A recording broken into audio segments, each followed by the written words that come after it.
Hello. Let us continue.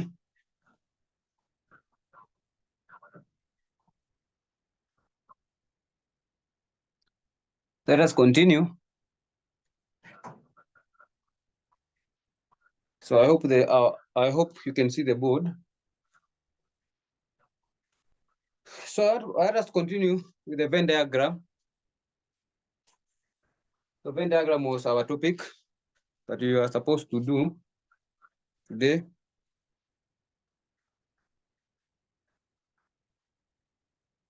Venn diagram.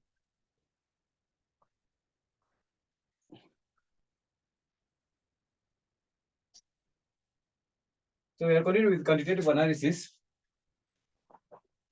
We are continuing with quantitative analysis.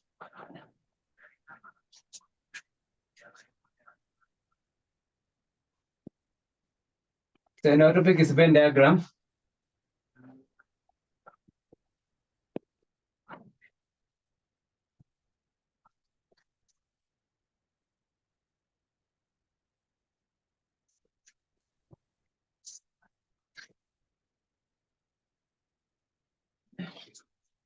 So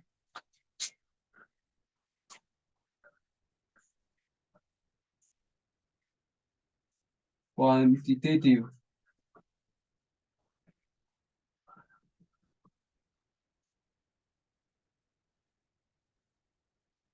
quantitative analysis. Today is 18th. Today is 18. Date 18.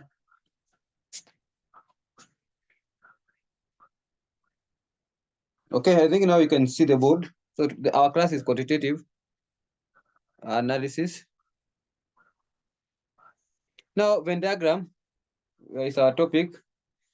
So we are discussing today about Venn diagram. Venn diagram. And you define it. Let us define it.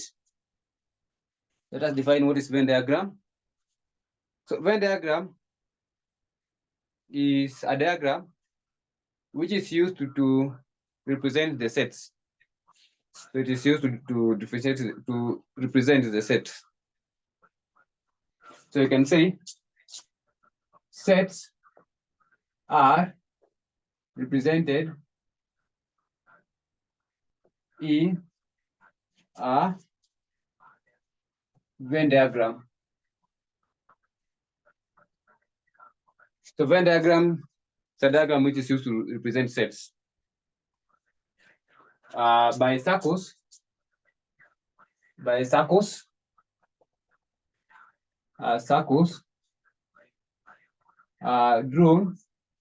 by circles drawn inside a rectangular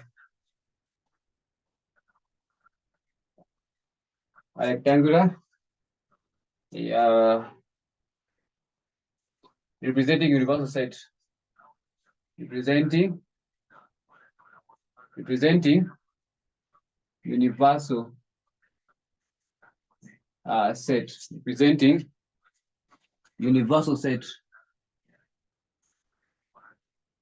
So I hope it is visible. Hopefully. So hopefully it is visible.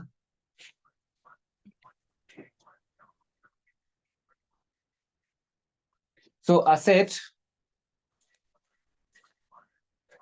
are represented in a Venn diagram by circles drawn inside a rectangular representing a universal set.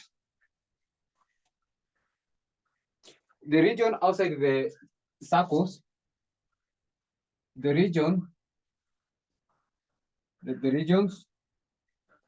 outside the set, the circle.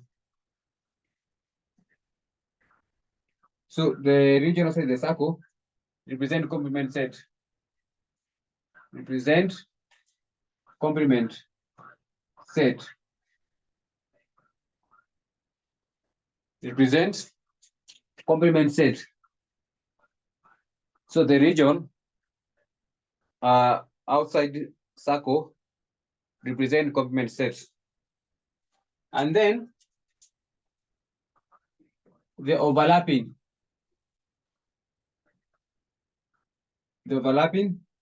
region,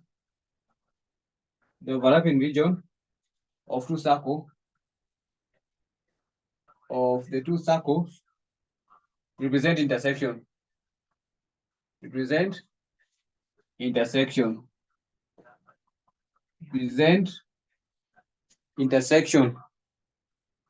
of the two sets of the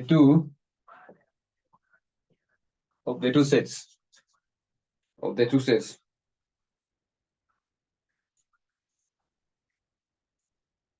And then the last point that we need to know, we can say, when one set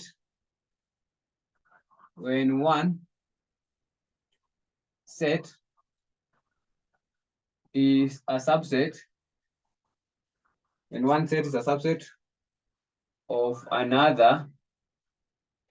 of another, we can draw each circle inside the circle of the other set. Inside the circle of another set. So for example, if we draw our Venn diagram in such nature, now we have this kind of item. So this part, shaded region. This shaded region is what we call intersection. So given this one is A, this one is B. This region outside is complement region.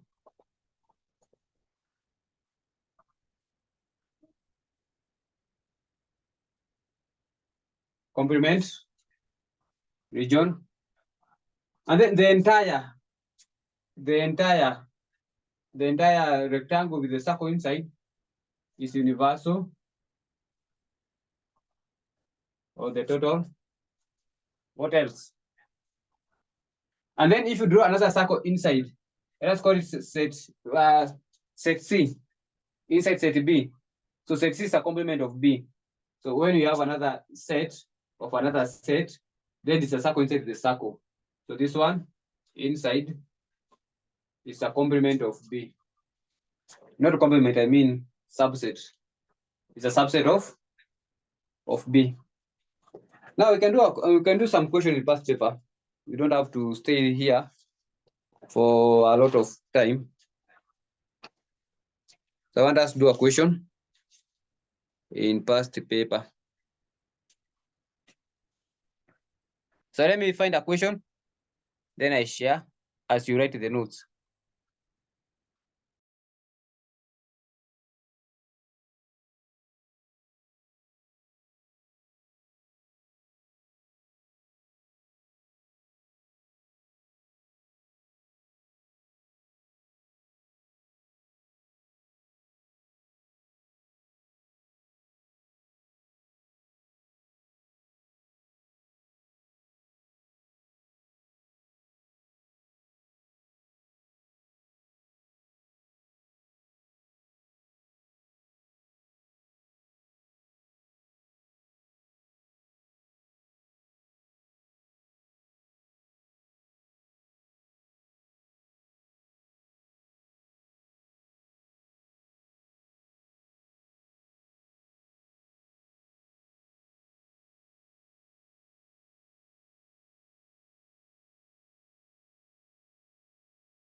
Now,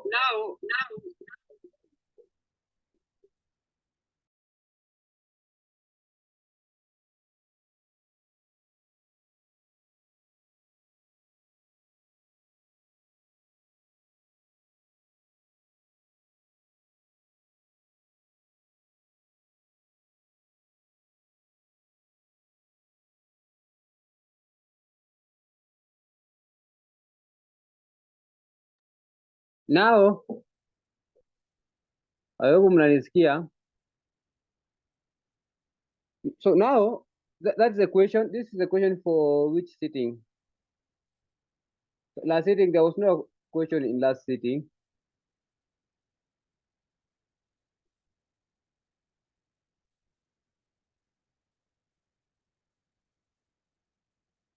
So last sitting, that was April 2024. There was no any question on Venn diagram.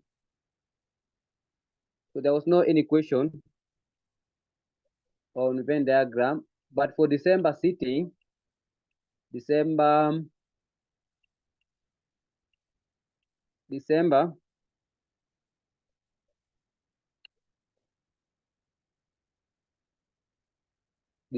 yeah, 2023. For December 2023, we had a question on Venn diagram. That was on question 4B, December 2023, question number 4B. There it is. Now let us read the question. Consider the following data for 120 students of a college concerning the language they are studying, namely French, Germany, and Russia. So we have the number of students, up chini, some information required. Number one, present the above information in Venn diagram, 6 marks. And then number two, number of students who study all the 3 language. And then proportion of students who study French. And then the last one, the number of students who study at least 1 language. So that is around how many marks? 12 marks. So that is around 12 marks. So I hope you have the question because I'm going to stop sharing. So screenshot the question so that we do it. Screenshot the question. Okay, let's do the question.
I can't hear anything. Am I the only one?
Okay.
Okay. So the question is about Venn diagram. Now they're saying that U. Now U is universal. So you have a total number of 120 from the question. So pare juu. Anasema consider the following data for 120 students. So meaning the universal is 120. Okay. Now, with this kind of a question, if we read information number 1 is okay. 15 students studied Russia and Germany. So meaning 15 of them studied Russia and Germany. 58 studied Germany or French, but not Russia. Now, with that kind of information, we need to approach this question differently. I want to show you how we can approach this question. Now, you draw our Venn diagram. Let us do it here.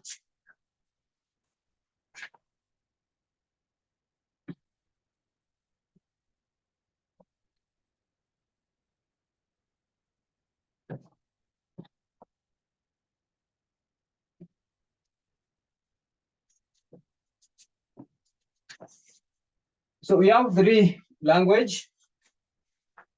So we have Russia, Germany, and French. So let's do it here.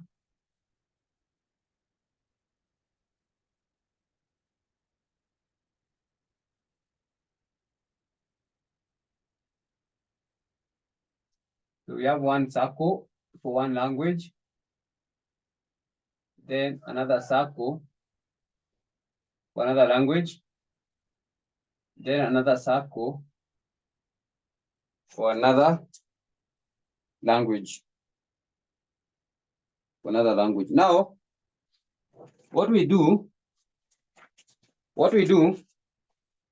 so we call it this one Russia, this circle as Russia, this one Germany, then this one French. Now, we call it this one. Let us call this one A, B, C, D, E, F, and G. So each circle, so we have A, B, C, D, E, F, mpaka G. I hope ni clear. I hope inaonekana. So that information. So we call it each circle. Now, let us analyze now our question. So tuanze na ya kwanza. Ya kwanza wanasema hivi 15 students studied both Russia and Germany. 15 students. So Russia and Germany. So we have Russia and Germany. So 15 students studied both. So ni gani? So ukiangalia hapa kwa B na D ndio a good way tunasema ina represent 2 item. Kwa sababu tukisema A represents Russia alone. C represents Germany alone. B iko na component kwa sababu ime-intersect Russia na Germany, ime-intersect. So B has a component of Russia and Germany. D also has a component of Russia and Germany. Now we can easily conclude and say that B plus D is equal to 15. Hapo tuko sawa? So B plus D is equal to 15. So both studied two language, that is Russia and Germany. I think that one is clear. If you go to the next one, wanasema 58 students studied studied Germany or French, but not Russia. So studied Germany or French, Germany or French, but not Russia. Now, kwa isako yetu, C studied Germany, sivyo? F studied both Germany and French. G studied also Germany and French. But remember the question inasema, but not Russia. Now, B, as much as it includes Germany and Germany, has component of France. So we has component of Russia. So tunatoa. So it is not part of it. D, as much as it consists of Germany and French, they said, but not Russia. But D has Russia, so we remove it. E has Germany. No, it has French, I mean. E, but has also Russia, so we remove it. A is not part of Russia and Germany, and therefore we are left with C plus F plus G must be equal to 58. Je, kama mnanipata hapo? So tumetoa hizo zingine kwa sababu si part of Germany and French. So that one is another equation. Then number next, 28, study French alone. Now French alone ni G. So G iko kwa ni French. This one is French, this one is Germany, this one is Russia. So G alone. So G represents 28. So G alone.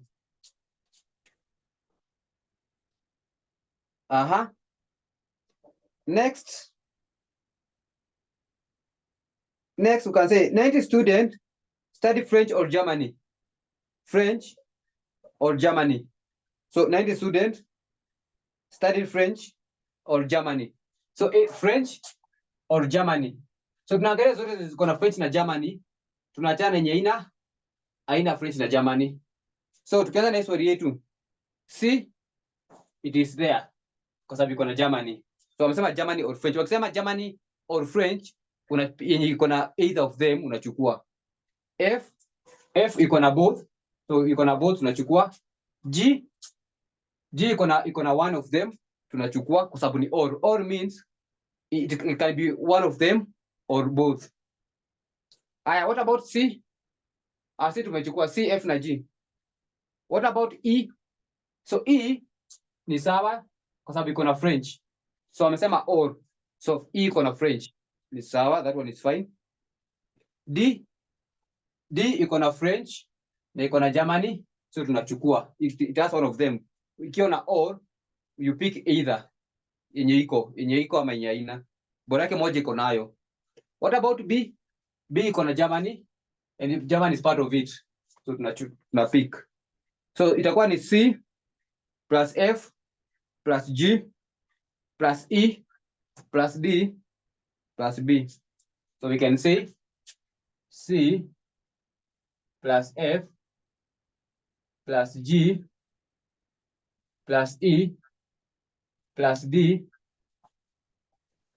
plus, so C plus F plus G plus E plus D plus B equals to what? Walituambia ni ngapi? 90 equals to 90.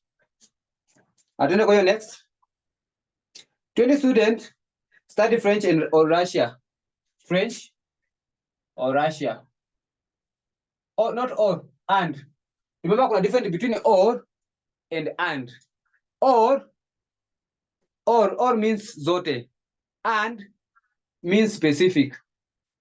So let us do for that one. So 20 students study French and Russia. Now, what French and Russia? So we have French and Russia. So they are common. So we have E ni common.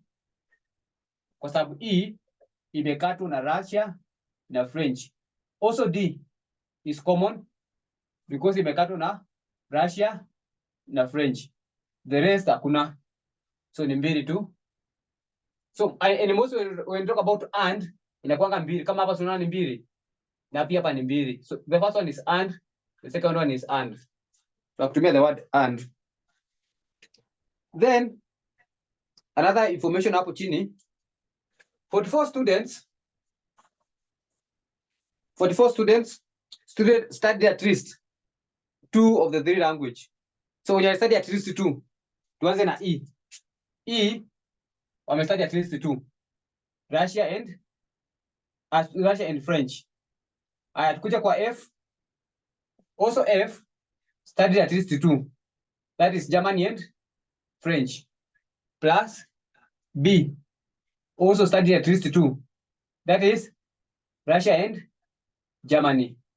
Plus D. Also D hapa katikati study both the 3 language. So that one is also at least. So must be equal to 44. And then 20 students did not study any of the language. So that one is complement. So we call it H as 20. So H is 20. So find the value of A, B, C, D, E, and G from that information. So find the value of A, B, C, D, E, F, G, and H. Now, but we know our U is 120. Now, let us do this question. Now if ukisha manage kufika hapo, then you can do the question. So let us try. So we can say that A plus B, C, D, E, F, G, H must be equal to the total, our universal, which is 120. So when we add A, B, C, D must be equal to 120. But we know C, this one, but we know C plus F plus G plus E plus D plus B is equals to 90. Now, hii imekava gani? We have C here, na iko hapa pia. We have F here, iko hapa. We have G, iko hapa. We have E, iko hapo. We have D, iko hapo. We have B, iko hapo. So kumaanisha tukisema hivi A plus, now hizi information yote equals to 90. 90, so 90 ni hii plus H is equals to 120. Tutakuwa tumekosea? Yes? Tutakuwa tumekosea? Come again. Tumesema C plus F plus G plus E plus D plus B is 90. Now let us come to this equation of ours. C ya kwanza, this one for 120. So nimesema C iko hapa, ndio hii. F iko hapa. G ndio hiyo, iko pia hapo juu. E iko pia hapa pale juu.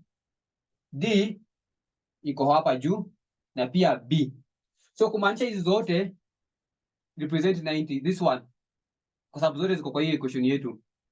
So tukichukua B plus C plus D plus E plus F plus G is equals to 90 kwa sababu ndio hizi hapa chini. Umeiona? So tukisema A plus 90 ni yote, then plus this H is equals to 120. Tutakuwa tumeongea ukweli ama uongo? It's true.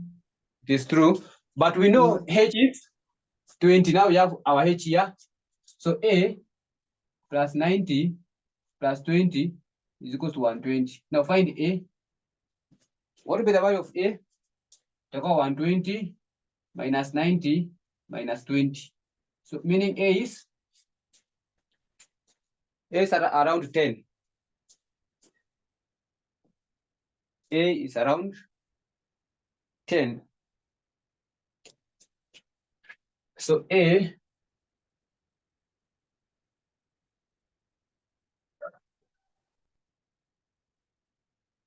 is around 10. So tuko sawa mpaka hapo. Now we know this equation. Let us write this equation again. We know C plus F plus G, this one, plus E plus D plus B is equals to 90. So you can use the easiest way unaona ni possible to arrive at the answers. Either way, utapata the same answers. But we know E plus D is 20. Now, but E plus D is 20. Now, we have E hapa. Na tuko na D hapa. Unaiona? E and D. So, tukitoa E and D, tutabaki na which equation? So, tukitoa, let's remove E and D. So, C plus F plus G. So, E and D, this one. That one. Wamesema ni 20. Plus B is equals to 20. Hadi hapo tuko sawa? No, 20 equals to 90. I'm not getting the 20. Where we are getting 90, the 20? 90, sivyo? C plus How comes F. E and D as 20? 20, this one, we have it here. This equation here. Okay, yes. Umeiona E plus D is Yeah. 20. But remember, hapa, we have this E plus D. Umeiona hapa juu. So, tuna Yes. E plus D, tunaiweka hapa kama 20. So that equate C plus F plus G, then replace E plus D with the 20, plus our B to be 90. That one is fine? Oh, yes. So we continue with this equation. Now CF plus G plus B will be equal to 90 minus 20. 90 minus 20. So that will be equal to what? C plus F plus G plus B is equals to 70. Is equals to 70. But we know what? This one, this equation here.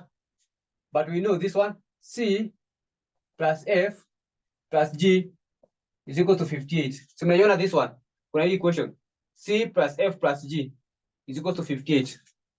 So we have C hapo, F iko hapo na G. So tukisema 58, this one, we substitute hapa juu, iko 58. So unaiona, then plus B is equals to 70. Tutakuwa tumedanganya? Hapo iko sawa? Correct. Yes, so find B. So itakuwa ni 70 minus 58, which is equals to how much? So 70 minus 58 is around 12. So this is the value of B. We have value of A hapa. So to call value of B. What else do we want? Tukishapata value of B, we can try and find the value of the rest. Tujaribu. We know B plus D, this one, is 15. Mnaiona hapa? B plus D is 15. But our B, tumepata hapa ni ngapi? Ni 12.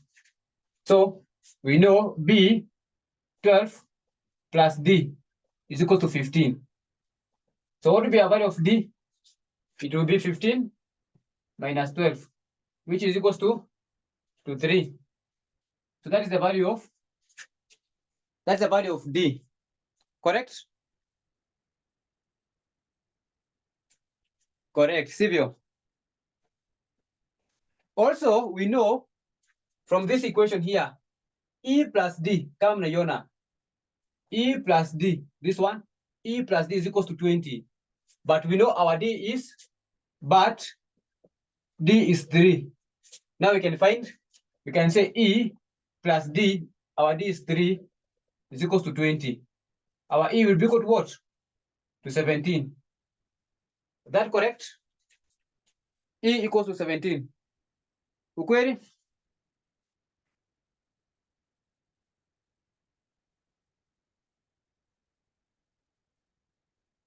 Ukweli sivyo? Niko nchi yangu. Okay, the last one, we use this last equation. We say E plus F.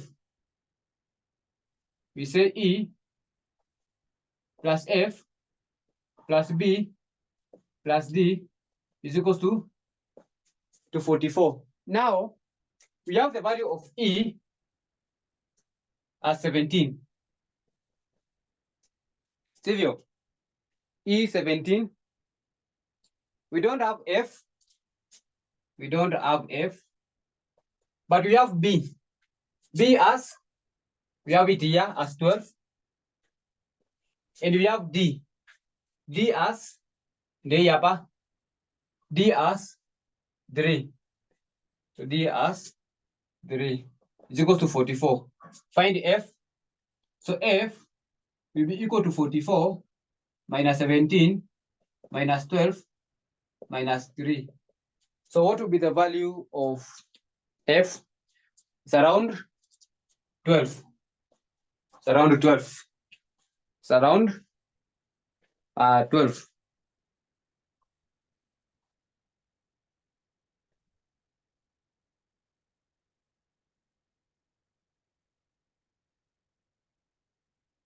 Okay. So which value are we remaining with? I think we are remaining with to find the value of C. C. So how do we find the C? We can use any formula now. We can pick anyone. We pick the one for 90. So we say this one, C plus F plus G plus E plus D, this one, plus B is equals to 90. So C plus F. F ni ngapi? Ndio hapa. F ni 12. What about G? Our G ndio hapa. 28. So wakisema only iko kivyake yani. So G is 28 only yani iko kivyake.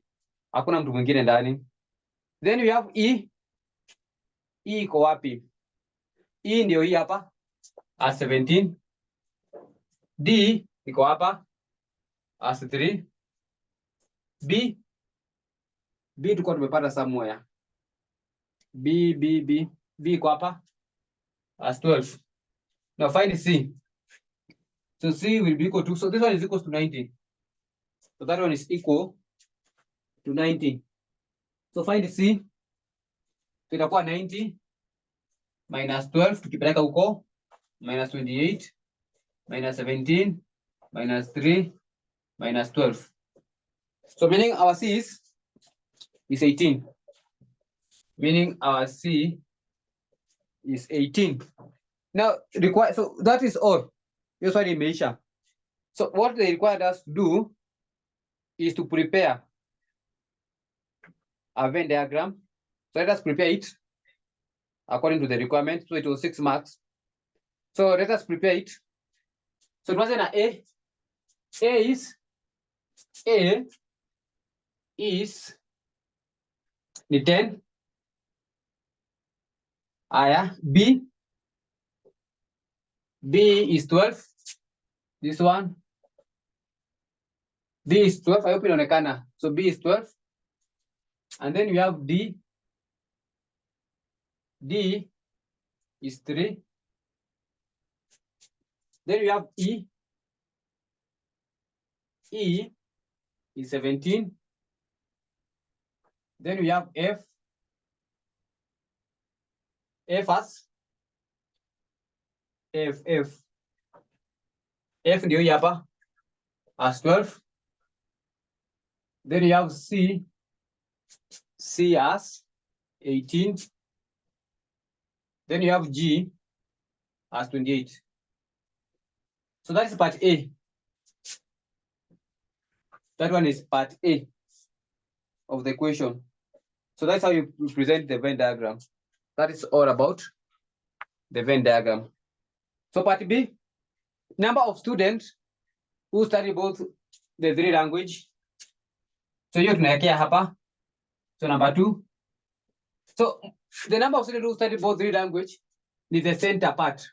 Huyo wa katikati, juu wa katikati ako na Russia, Germany na French. Now you can say 3. So the number of students. So just say 3 students. So 3 students studied both 3 language. So both 3 students studied both the 3 language. And then proportion of students who study French. So proportion of students who study French. Now proportion is the weight who studied French.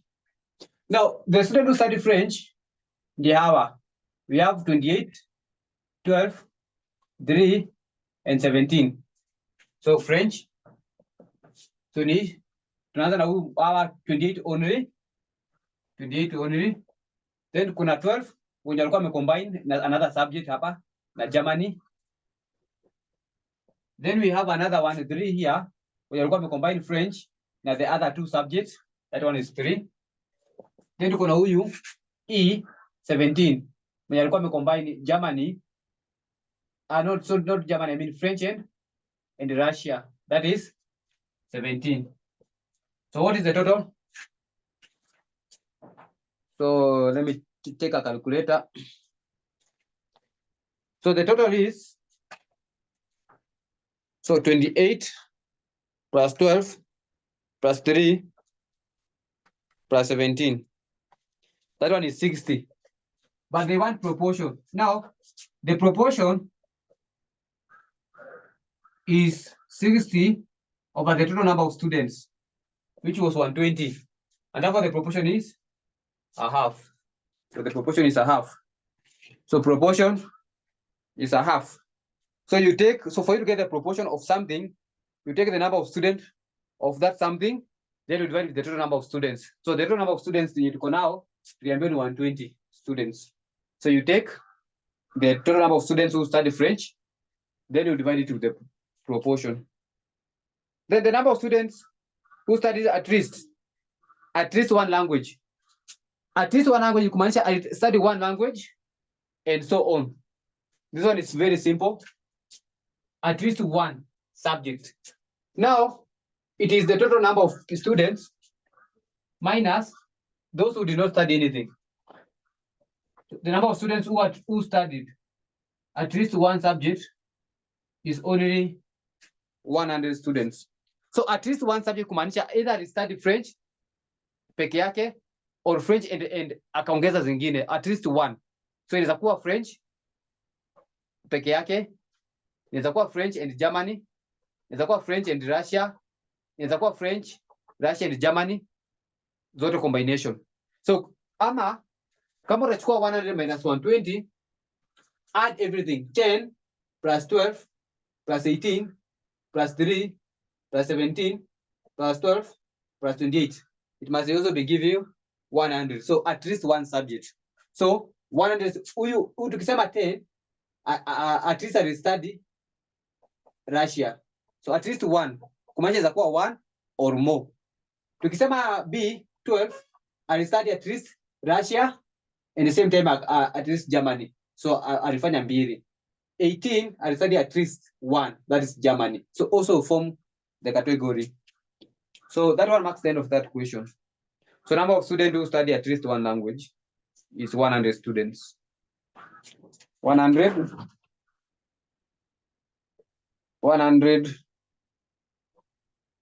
students. So that's all about that question. That is all about that question. Now, nataka mwape swali fulani mfanye sahi haraka haraka. Niwapatie 10 minutes. Ndio kama mtaweza 10 minutes. Kuna this question ya September, not September. Nataka mfanye. Sijui kama mtaweza kufanya. Nataka mniambie ndio or ikuwe assignment. Sijui kama mnanitumia hata ikuwe assignment. This question it is very very important. I find it very challenging. So ilikuwa ya which sitting? This one, it was very challenging, this question. This is a question for November 2015. Question 1B. So before let us open that question, then we check. And then that will be your assignment. Then I do another one so that we complete this Venn diagram.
Now, I'm sharing that question for November 2015. November 2015. This one is it. Let me there. Question number 1B. Apex Limited. I hope you can see the screen. Apex Limited. Now they're saying that Apex Limited is planning to launch a new product in the market. It has undertaken a survey on a product color, brand name, and packaging. So we have 3 items. We have color as one circle, brand as another circle, and packaging as another circle. The company sent questionnaires to 200 potential customers. Now 200 is the universal. 200 is our universal. number of customers. So total number ni you need 200. Potential customers to obtain their views on the three attributables of the product. The results were as follows. Number one, 27% liked packaging and the brand. 77% liked brand name or color, but did not like packaging. 40% liked color only. 120% liked the color or the brand name. 23% liked the color and the packaging. 43% liked at least two of the three attributes. 5% did not like any of the three attributes. Then the questionnaires of the 25% were not received back. Now our U will not be 200. Our U will be 200 minus 25. Reason why? Yes, we delivered 200 questionnaires for the people to respond, but we only received 200 less 25. Now our U that we shall use for investigation, it is not the 200 because we did not receive 25 questionnaires. Now our U will be 200 minus 25. That one is approximately 180. Is it 185 or 175? 175. I think U will be equal to 175. So our total U is 175 because we do not receive 25. So wakati tutakuwa nachukua A, B, C, D, E, F, G plus H, kama utatumia A, B, C, D, kama vile tumetumia in the previous, it will be equal to 175 and not 200.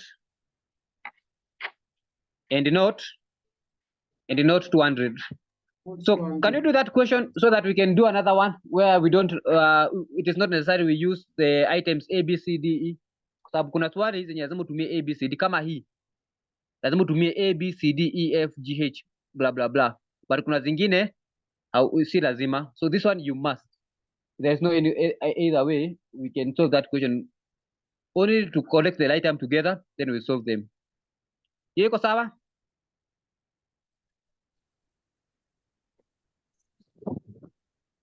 Or we do it?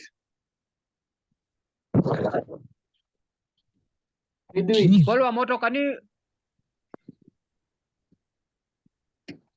Is it fine? We do it. We do it? Yes. So we do it. Okay. Okay, let us do it. So we shall have two kind of equation yenye inafanana. So yenye tumetoka kufanya na hii. So we shall use the same approach. So let us do it.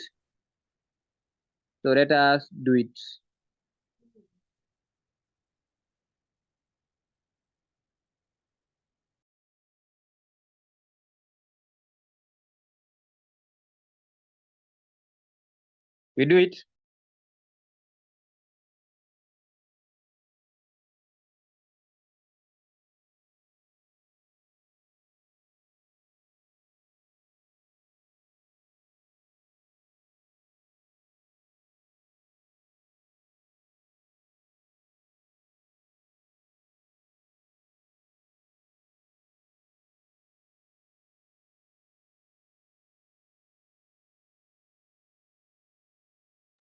Okay. So let us do it. So I'm going to wrap this one. Come out.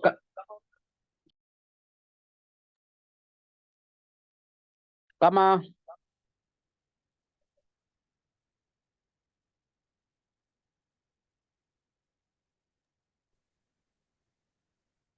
so kama hujaandika, find a way uko umeandika. So in the next 1 minute, I'm going to wrap it so that we continue.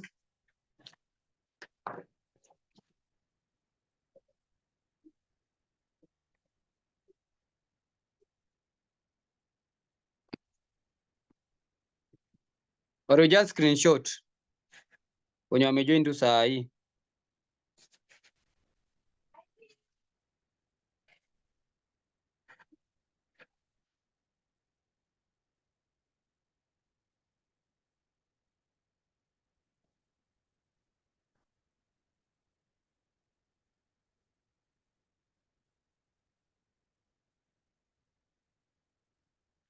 So I hope hapo ni visible.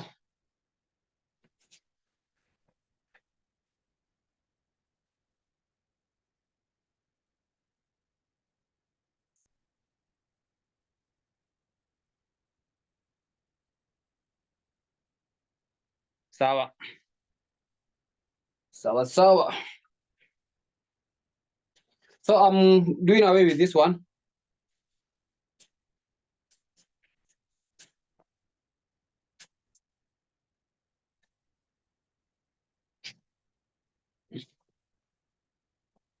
So mkwe very keen vile tutafanya hii pia.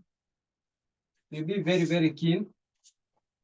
Je, tutaifanya so that ikue rahisi.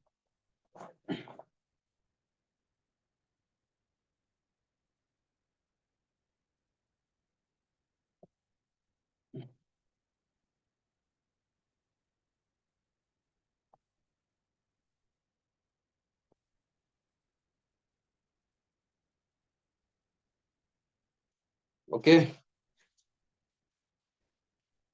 So the question is for November 2015.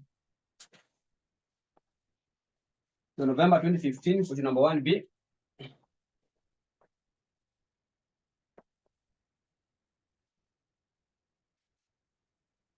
Nimeweka hapo kitu yangu ya kuandikia.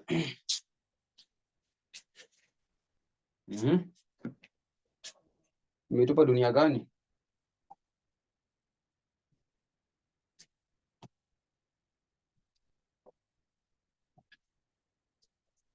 Sawa sawa, tunaweza endelea. Now this one is quantitative. Nilivuta mpaka heading.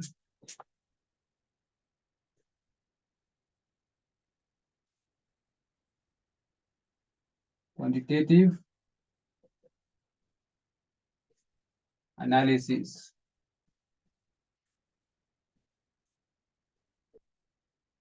So November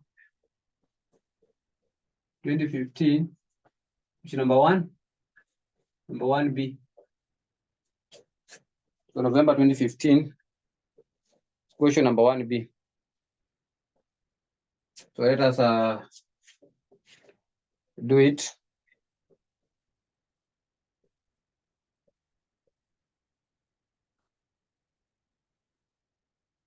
So ilikuwa inasema that so we said it is 200, but we did not receive some responded back.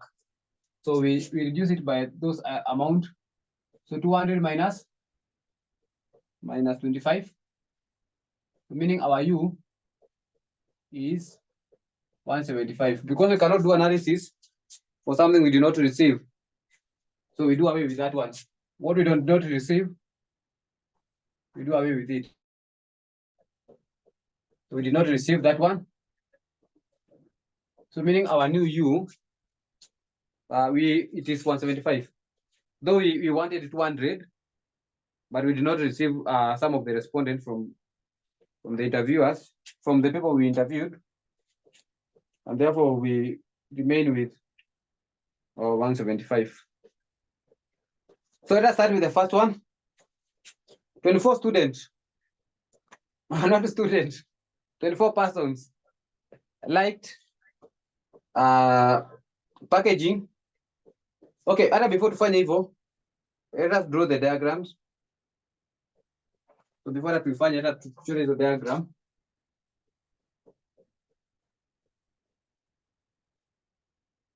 So I hope hapo inaonekana. Hopefully. So kama ionekani mniambie. Nataka kuwa a bit kubwa. Hapo. So tuanze na sako 1. Hivyo. Tende usako mwingine. Akue hivyo. Then we have another circle here. Itakuwa ni A. Tuende B. And then tuweke huyu C, D, E, F, alafu G, alafu H akuwe hivyo. So with that kind of equation, this is the only way. This is the only way we can approach it. 24 people liked both. So tuseme hii ni color. Let us call this one color. Then mwingine tumuite B. B as brand. Then packaging. Tumuite P. Packaging. Hivyo. So tuanze. 24 people liked packaging and brand. So packaging and brand. So those who write only packaging and brand, kwa sababu ni wawili, wamesema A and B. Kwa hiyo ni wawili. So mgani na mgani? Tukiangalia F ako na P na B, ako na packaging na brand F. So F ni wa kwanza. And then C, Asmachi pia alikuwa anapenda, alikuwa na hii katikati hapa kwa C. Asmachi alikuwa anapenda color, bado ako na B na P. So ni watu wawili, F and C is equal to 24. The rest tukikuja kwa B hatuwezi muweka kwa sababu B ni wa C and D. So tunamtoa. D ni wa C and P. So the only applicable ni F and C. So F and C, which is 24. Aya, twende next. 77 person liked brand name or color but did not like packaging. So or, wametumia the word or, meaning zote, lakini tunatoa packaging kwa sababu wamesema they did not like packaging. So kila kitu apart from packaging. So kila kitu apart from packaging. So tuanze, tunaweza sema A plus B hapa katikati, B then plus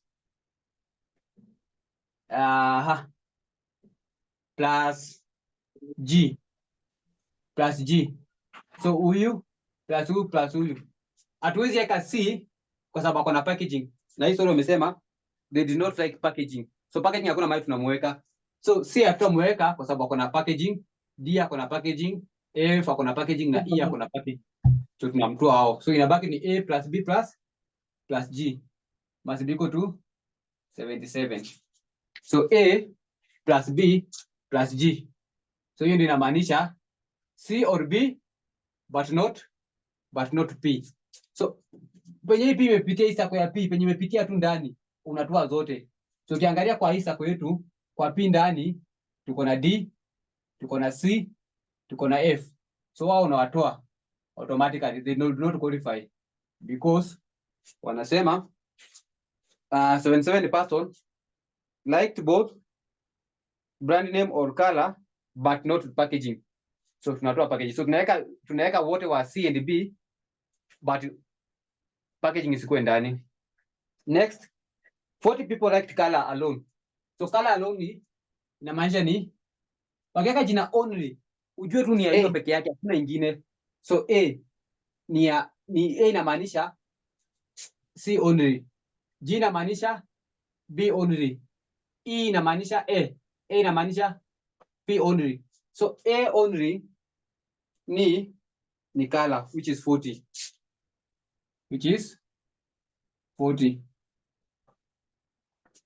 Aya. Then 120 people liked color or brand name. Color or brand name. So color, this one color or brand name. So or maanisha zote za A and B common. Zote. So ukiona jina or unamaanisha ni kila kitu. So tuanze. So A, so wamesema color or B or brand. So A ako ndani kwa sababu A ako kwa color. And B, yes? B, yes. Yes, B ako ndani. G. Aya, C pia ako ndani kwa sababu tumesema C or B. Pia D ako ndani kwa sababu D ni part of C. Wamesema kila kitu either ikuwe ndani, kila kitu. So A, B, C, D, E hakuna kwa sababu E ni kwa P. F wako kwa sababu F wako kwa B, na pia tuko na G. So O kinamaanisha kila kitu yenye iko kwa C and B. So that is equal to 120. 120. Haya, tumemaliza 120, tunaenda 23 person light color and packaging. So out ni wawili, kwa jina and ni wawili tu. So color and packaging. So color and packaging gani ndio common?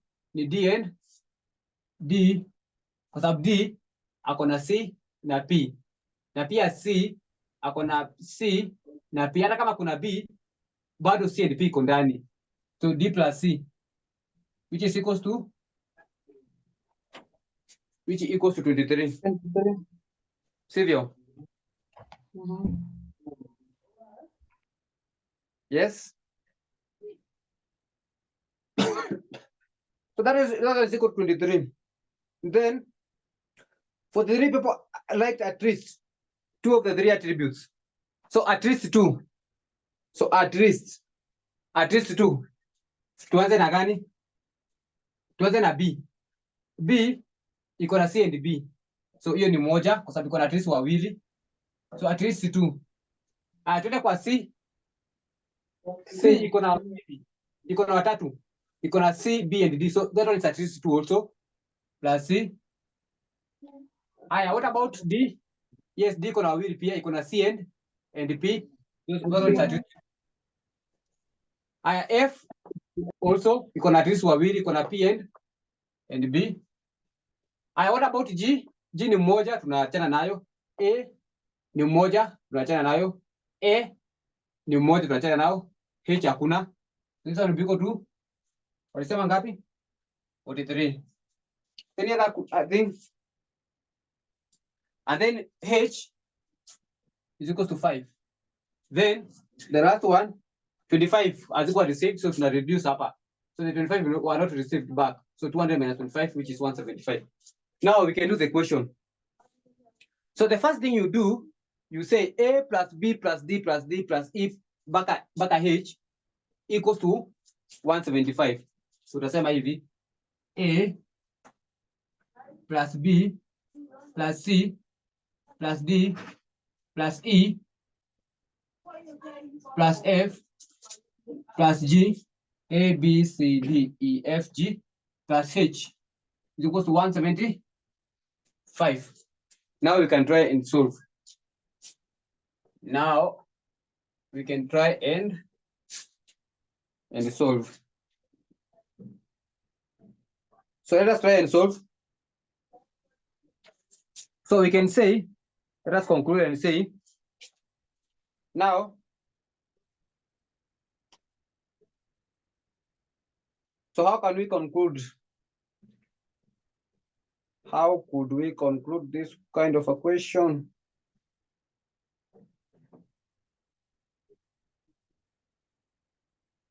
What if we say that, so where is it? This one.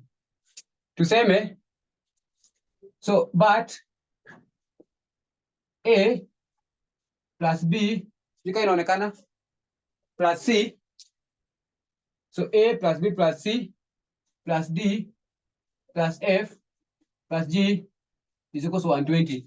So hiyo tuikwete hapa ndani. So tuko na A iko hapa.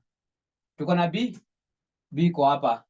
Tuko na C, tuko na D, hatuna E, but tuko na F na tuko na G. So kumaanisha tukichukua A plus B plus C plus D plus F plus G ni 120. Ukweli ama uongo? Ukweli, sivyo? So tunasema 120 plus, so ngani hatujaweka E and H plus E and H is equals to 175. Ukweli ama uongo?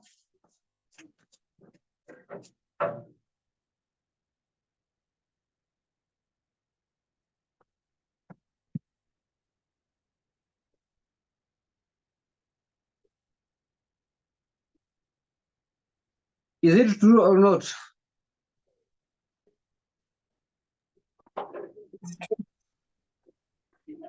It's true. True.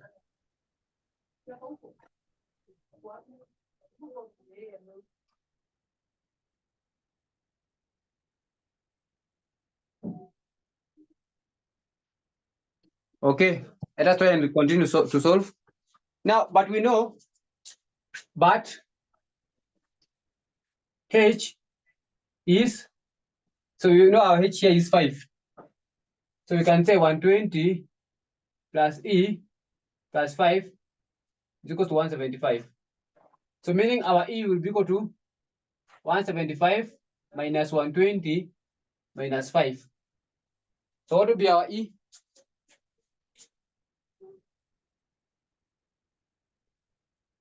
Our E is Finje. Hapa. Our E is 50. So ukichukua 175, hebu fanya hesabu. So 175 minus 120 minus 5.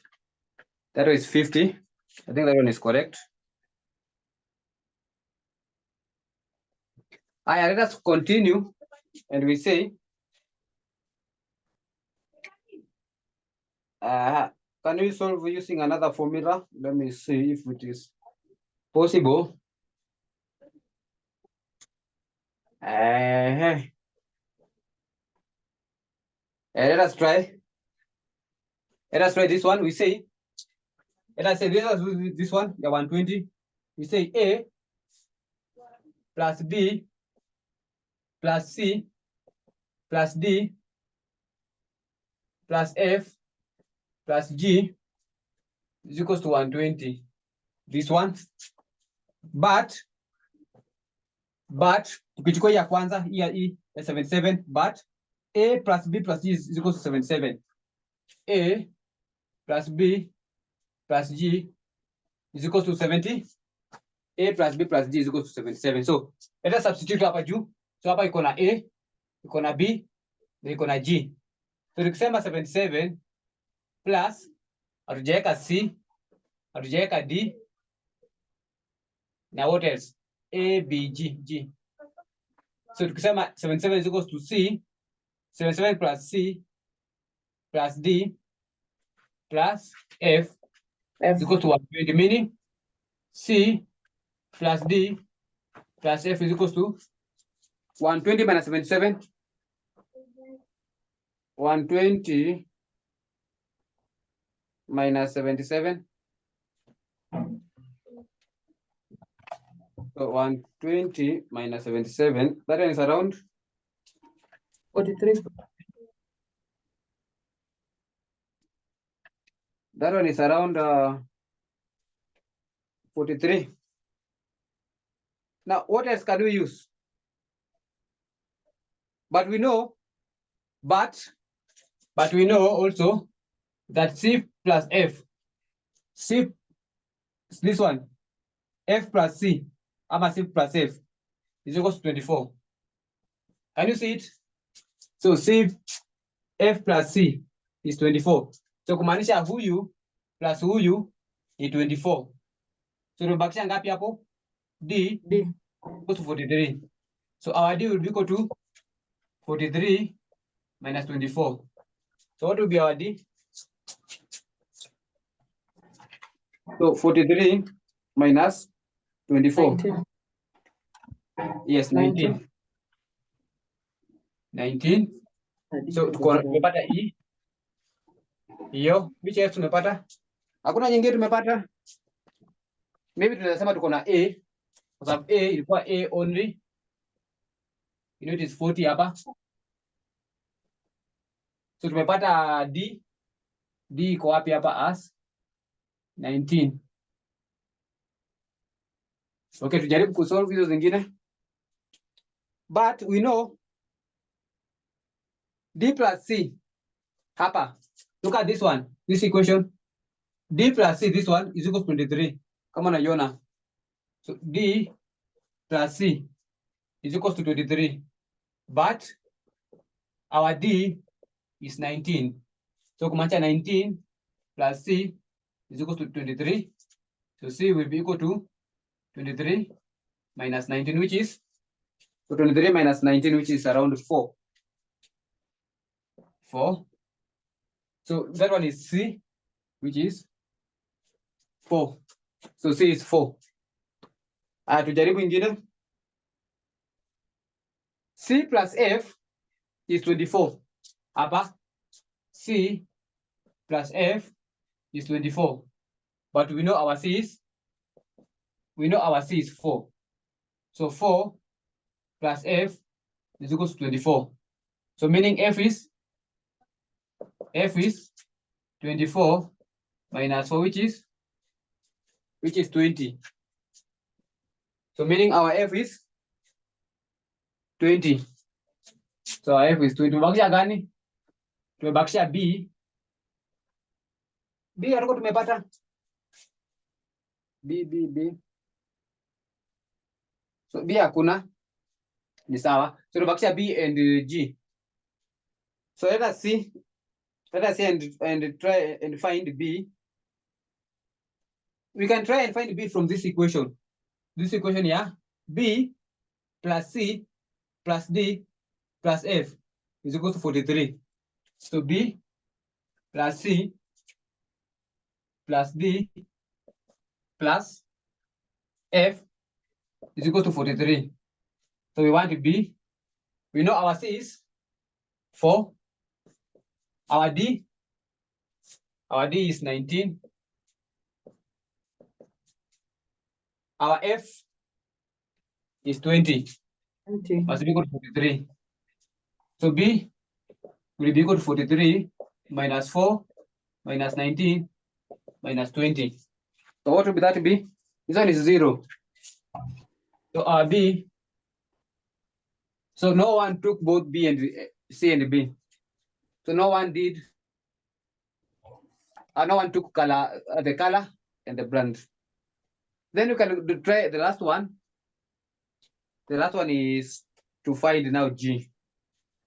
So we use this equation here. This one is most applicable. A plus B plus G is 77. So A plus B plus G is 77. But we know A and 40. A and 40. B is 0. But G we don't know. So meaning G will be equal to 77 minus 40 minus 0. Yes. So 77 minus 40. 37. 37. So meaning we have here 37. So that's all about the Venn diagram. That's how you are supposed to present the Venn diagram. That's how you are supposed to present the Venn diagram. Now, so required part A, represent the above information in Venn diagram. That one is all. Number 2, number of person who likes the 3 attributes. Answer. So number B, what would be the answer? Part 2, the people who like both of the 3 language. So it is the intersection of the 3. So that one is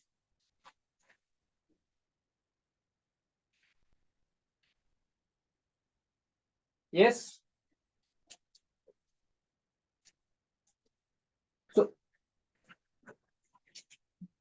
So what is the answer? You can type. Those who like both the 3. You can try.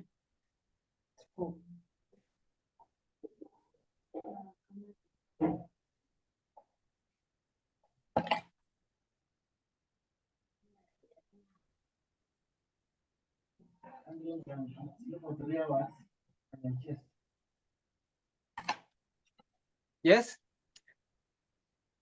4. 4. Yes, the correct answer is 4. So 4 did the 3. And then they also requiring us to proportion of the person who liked color. So you like color. So color unahesabu wenye kwa box ya kala wote. So tuko na 40, tuko na 0, tuko na 4, na tuko na 19.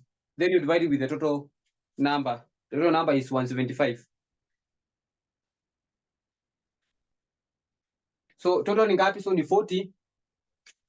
So 40 plus 0 plus 4 plus 19. Then you divide it with 175. So we shall get the proportion. So what will be the proportion? 0.36. 0.6? 36. 36. Number 4. Number 4 anasema proportion of the person that liked brand name. So brand unahesabu zote zikufuata kwa brand. So we have 37 plus 0 plus 4 plus 20. So 37 plus 0 plus 4 plus 20 for 175. So that will be equal to what? 0 point.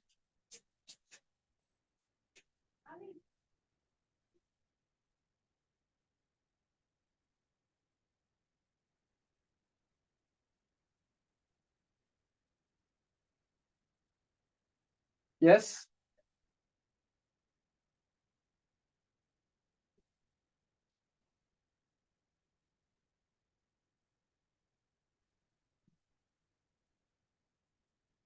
That's a 0 point. So you can do that. You can do also for packaging. Naona pia wanauza for packaging. So wanauza pia for packaging. I think you can answer that one without stress. So for packaging also you add everything. And then you divide with you. And then you divide it by you. The last part, what do you think is the answer?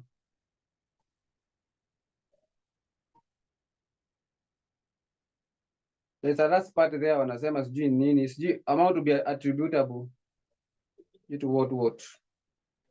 So what do you think should be the answer?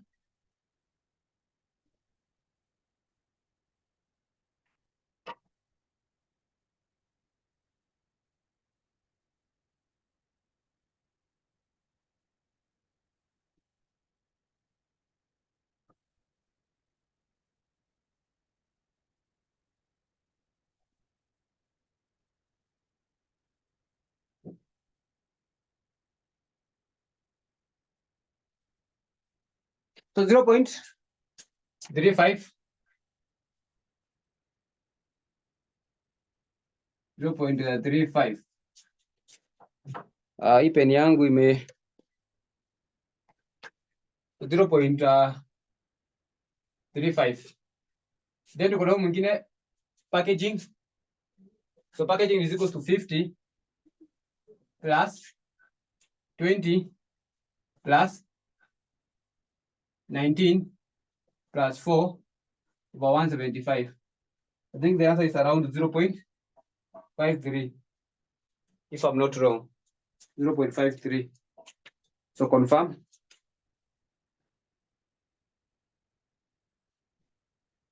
So that is all. Now but the last part wanauliza attributes to be incorporated in the product. So what is the attribute to be incorporated in the product? Yes.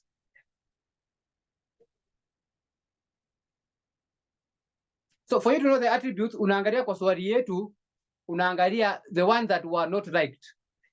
So the ones that were not liked. So read the second information. They said 77% liked brand name or color, but did not like packaging.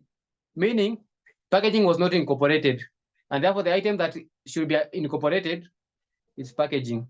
So unaangalia the one that were not liked. So the one the people did not like. So that is the amount that should be incorporated. So they should incorporate packaging because they did not like it. So they should find a way to incorporate that product. So they should find a way to incorporate that product.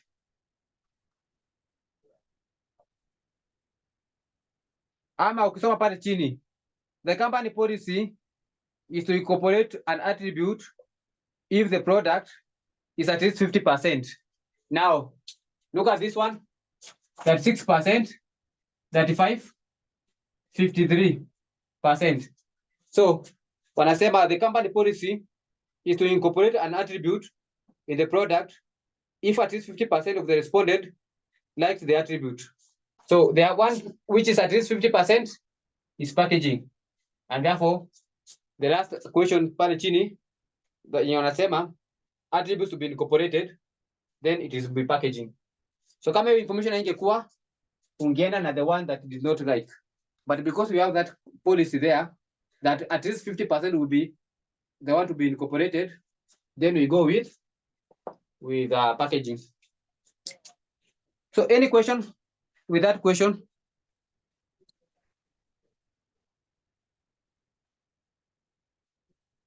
So any question with that question? Because I think that one is mefanya mbili. So I want to do one. It's a common when you use that normal formula. Then we call the class for today an end.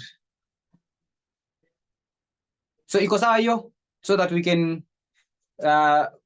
jump to another question, last question. Just text, say it is fine.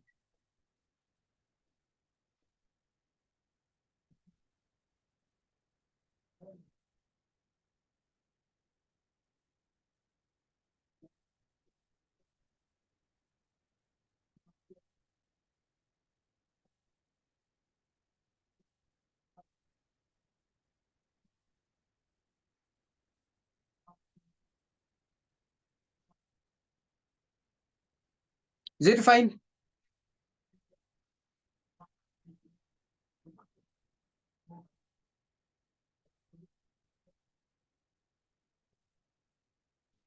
So the last answer here, numbers, according to the policy, it is packaging. So the one which has at least according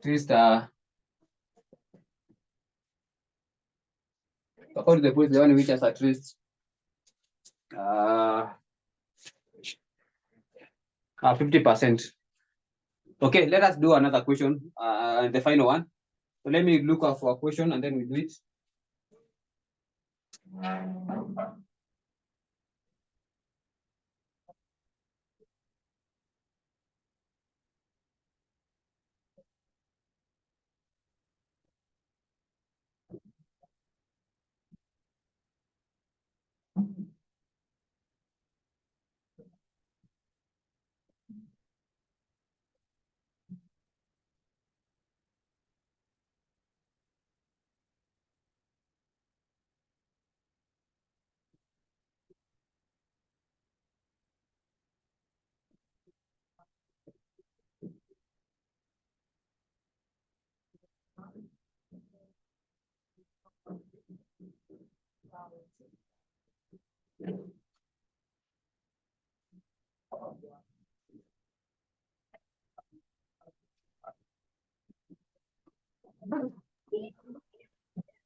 Now,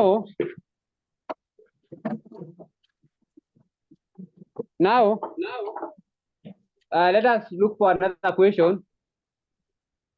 The latest. Tumefika 2023, tulikuwa tumeona hiyo story ya Nissan ndio hii. So hiyo tufanye saa hii, tumeshafanya. Let us go to the next sitting. The next sitting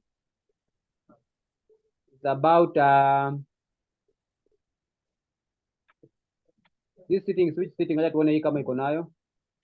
This one is for August 2023. So August 2023.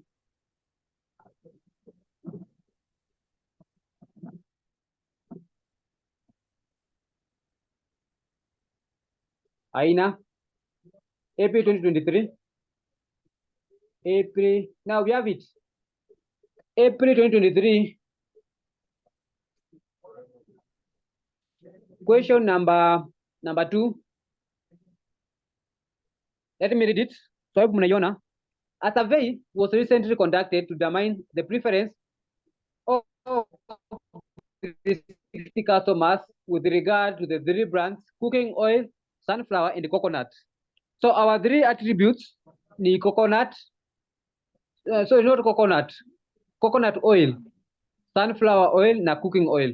So tuko na 3.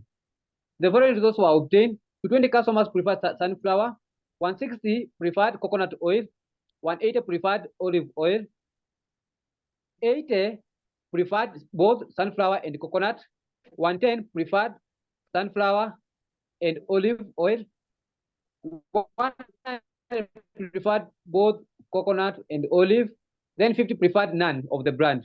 Required. Present the Venn diagram. Information the Venn diagram. Then determine the probability that customer picked at random prefer all the 3 brand at random. Then number 3, determine the probability that the customer picked at random preferred at least 2 of the brand. So screenshot the question, because I'm going to do it. So that will be our final question. Then I shall give you an assignment. Then you shall send me tomorrow. So make sure you do it tomorrow. I will share with you assignment. So tuchangamkie haraka haraka mara hiyo hiyo. So na make sure assignment umefanya nitawapea. So let us present the question now in our board. So can you see my board?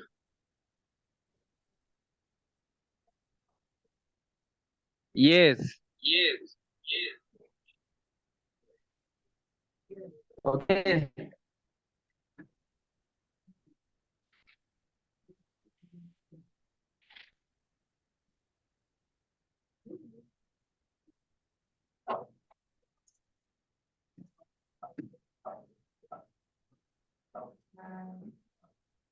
So we jump in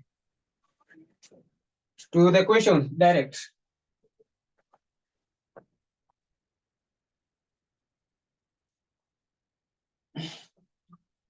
So my pen nimeiweka wapi? Nambara ninashinda misplace. Okay, kidogo acha let me do away with this one.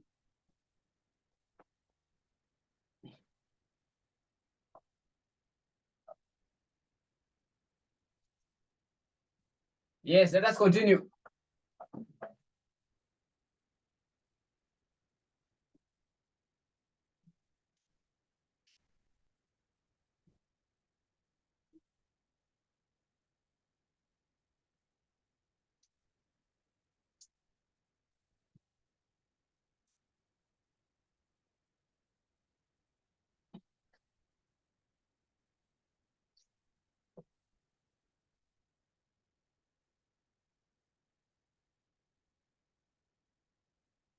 Sawa, now we can start the question.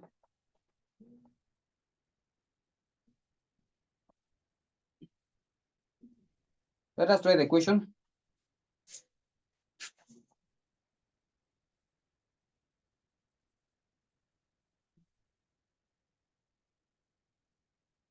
So wamesema ni settings gani hiyo?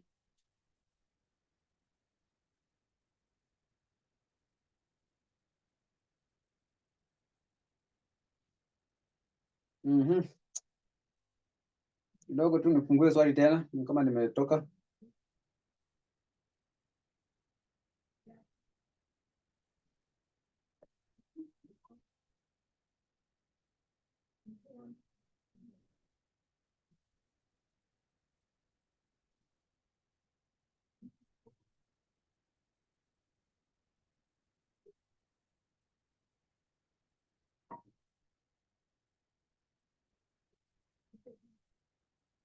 So with this kind of a question, you start from the most intersection.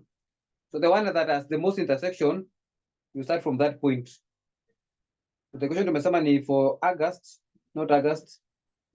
It is April 2023, question number 2B. So April 2023, number 2B. Number 2B, so we can do our diagram.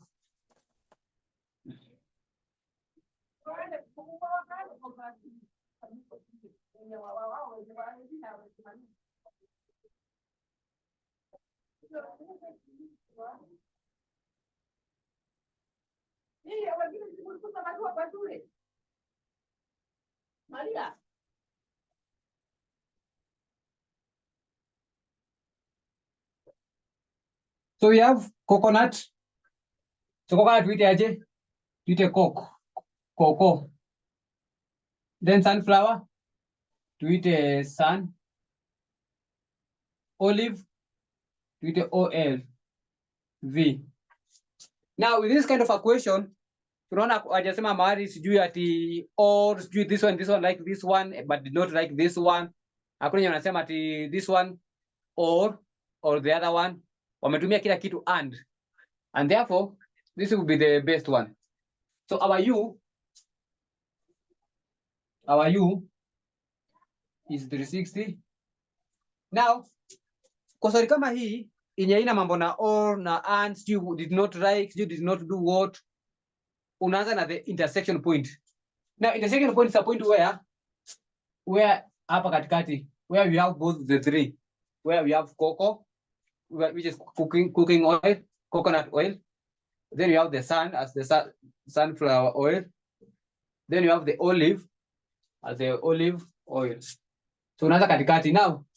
But according to this question, we don't have the intersection. Wajatuambia that for coconut, sun, and olive, ilikuwa this amount. Wajatuambia, and therefore we assume it is X. So we shall say the intersection point is represented by X. Then ukishaanza hapo, unaenda sasa ukikuja kwa next. Kwa the next yenye kuna wawili, then unamalizia kwa mmoja. So kwa wawili, obviously ni huyu na huyo. So tuanze na 80. 80 customer preferred both sunflower and sun. Sorry, 80 customer preferred sunflower and coconut. So 80 preferred sunflower and coconut. Now 80. But remember, we have X when you like both the three. So lazima tuitoe. So you need to remove it. So itakuwa 80 minus X. So lazima utoe. So ukianzia katikati, ukumbuke lazima utakuwa unatoa the original. So original lazima utoe. Tuendelee. 110 customer preferred both sunflower and olive. So sunflower and olive. So sunflower and olive. So 120. But kumbuka utoe the intersection minus X. So 120 minus X. Then, so 120 ama ni 110. It is 110. Not 120. It is 110. Alafu 100 preferred coconut and olive. Coconut and olive. So 100. But remember, utoe X minus X. So remember to do away with X. So make sure you remember to do away with the X. Okay, I think that one is fine. Baka hapo. I hope hakuna swali hadi hapo. Tusonge.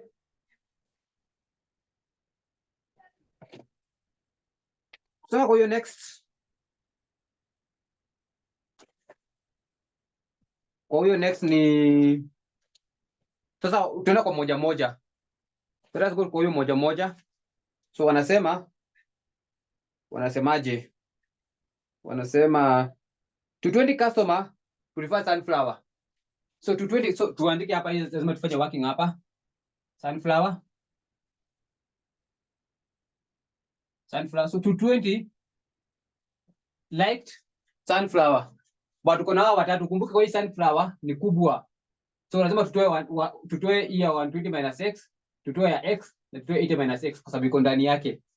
So tunataka kujua only those who liked sunflower. So only. So tukitaka kujua only, tutoe huyu huyu na huyu. So to minus 110 minus x plus 80 minus x. So this one will be equal to 220 minus 110 plus x, kwa sababu minus na minus. Then hapa minus x minus 80 plus x. So this one will be equal to what? So to 220 minus 110 minus 80. That one is equal to 30 plus x. So that one is sunflower. That is sunflower. Let's go to next. So 30 minus 30 plus x. So let's go to coconut oil. So coconut oil wanatuambia kwa swali 160 customer preferred coconut oil. So 160 preferred. Wajasema jina only. Kama wakasema jina only ingekuwa ni 160 hivyo. Na answer ingekuwa pale hapa tungesema 160. Kama wakisema 160 only. But because wamesema tu 160, then for us to get the only part, we need to less the rest. So kwa hiyo yetu, we rest the others. So tuko na 100 minus x plus x plus 80 minus x. So 160 minus huyu na ule. So let us do it. 160 minus 100 plus x minus 80 plus x. So 160 minus 80 minus 100, so this minus 20 plus x. So kumaanisha hapa ni minus 20 plus x. Then tumebakisha ya mwisho, which is olive. So olive tunaifanyia hapa olive.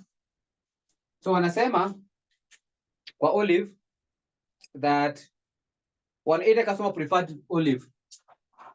Now hawajasema only.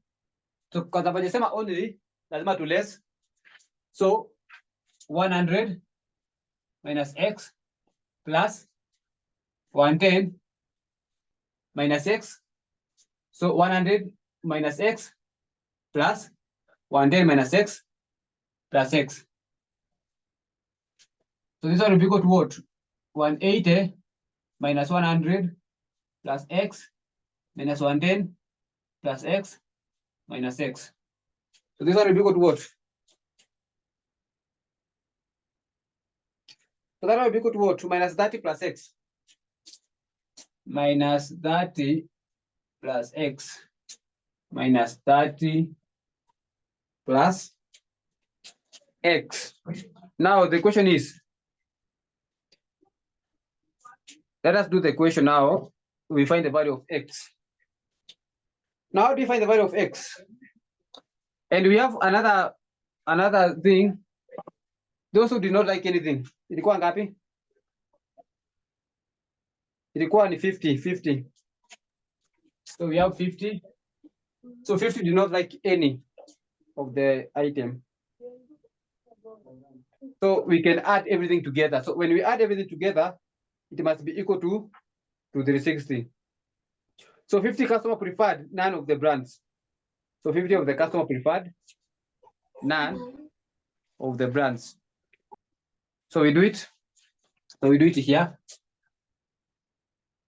So when you add everything, so tukichukua minus 20x, minus 20 plus x, plus 80 minus x, plus 30 plus x, plus x, plus 100 minus x, plus 110 minus x, plus minus 30 plus x, plus 50 must be equal to 360.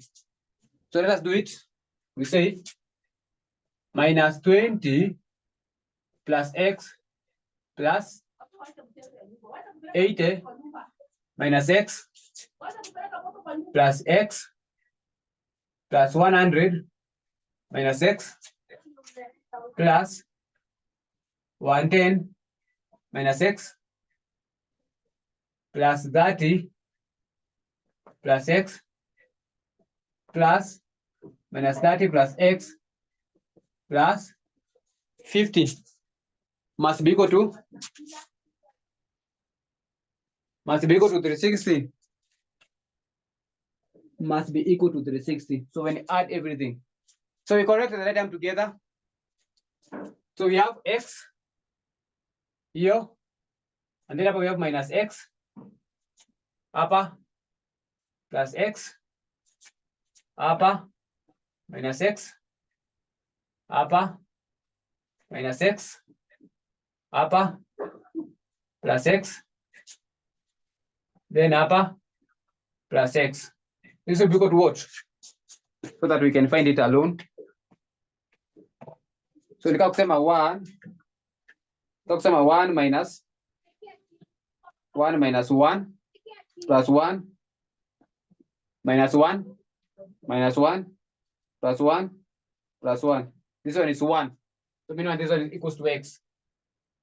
So this one equals to x. Tuende kwa ingine. Minus 20 plus 80 plus 100 plus 110 minus 30. We have here plus 30 plus 50. Itakuwa ngapi? Plus 50. How much would that be? Itakuwa minus 20 plus 80 plus 100 plus 110 minus 30 plus 30 plus 50. That one is equal to 320. 320. Yeah. So you can say x plus 320 is equal to our total here, 360. So our x is 360 minus 320. 40. So our x is 40. 40 now. Now you can find these figures. So ya kwanza minus 20 plus minus 20 plus 40. This one is 20. So those who started, those who used coconut oil only is 20. Aya hapa 80 minus 40 ni 40. So those who used coconut oil and sunflower is 40. Then hapa 30 plus 20, 50. Not that 40, I mean. So it is 70. So those who used sunflower only is 70. Aya, those who did the three of them, use the three of them, is 40. Aya, hapa 110 minus x. So 110 minus x, those who used both sunflower and olive, so 110 minus 40, 70. Then those who used coconut oil and olive is 100 minus 40, which is 60. 60. And then those who used olive only is minus 30 plus 40, which is 10. 70. So when you add 20 plus 40 plus 70 plus 40 plus 60 plus 70 plus 10 plus 50, it must be equal to 360. Now required.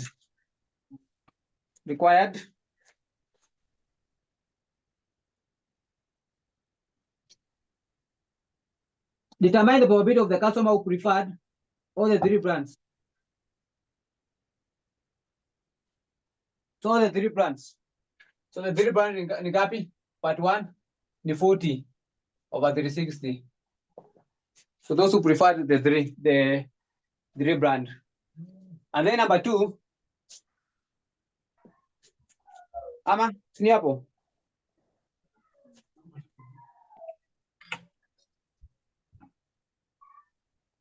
So hiyo swali nimepoteza swali. Ilikuwa nasemaje? Required, determine.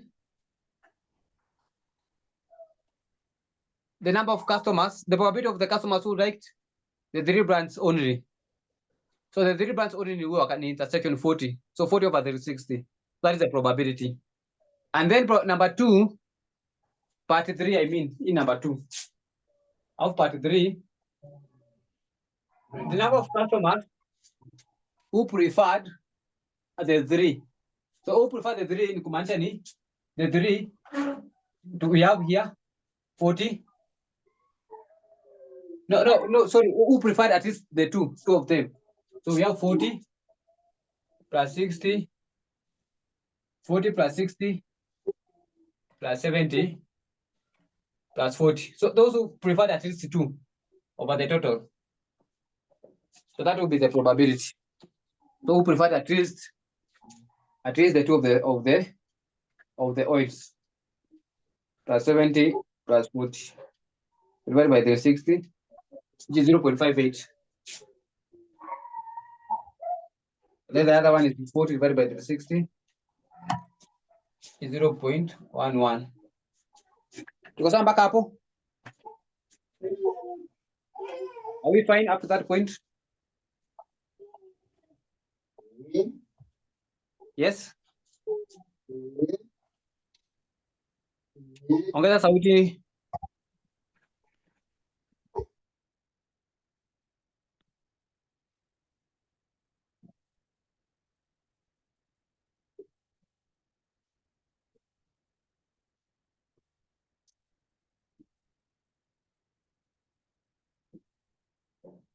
Yes.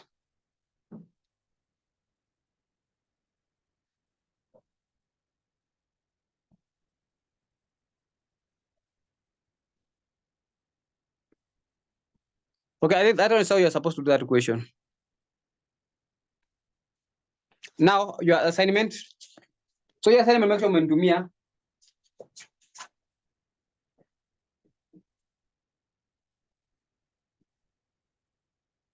So assignment that I want you to do,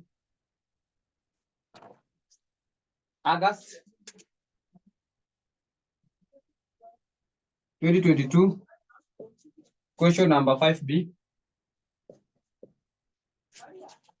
And then we have December 2021, question number 6. We have September 2021, question number 1A. We also have May 2019, question number 1C.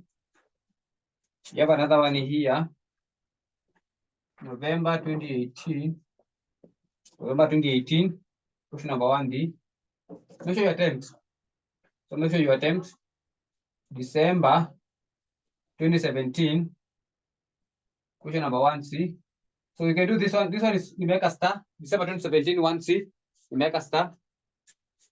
We have November 2015, 1B. I think tumefanya. December 2023, question number 4B. I think pia tumefanya. I think also that one tumefanya. That one marks the end of our class of Venn diagram, which I start from matrices. The next class, matrices. The next class, we shall start from matrices.